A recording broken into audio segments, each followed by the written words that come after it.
राम और सीता एक छोटे से शांत गांव में रहते थे।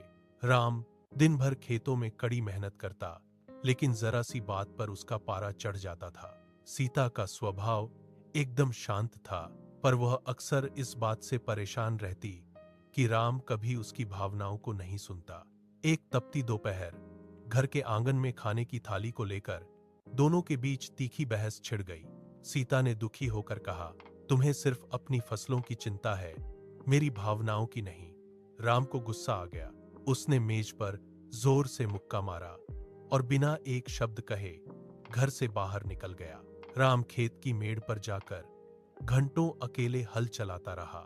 जैसे ही शाम ढली, आसमान काला पड़ गया और मूसलाधार बारिश शुरू हो गई।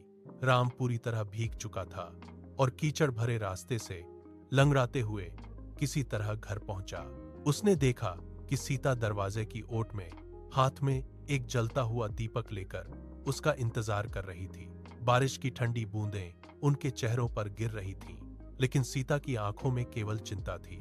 उसने बिना कोई सवाल किए राम के हाथ से गीला फावड़ा लिया और उसे सहारा देकर अंदर बिठाया। सीता ने राम के गीले कपड़े हटाकर उसे एक सूखी चादर ओढ़ाई और प्यार से गर्म रोटी की थाली सामने रख दी। उसने धीरे से कहा, गुस्सा बाद में कर लेना, पहले अपना पेट भर लो। राम ने पहले थाली को देखा और फिर सीता के भीगे हुए हाथों को। उसने चुपचाप खाना शुरू किया और उसे एक पल में घर की सारी चुप्पी टूट गई।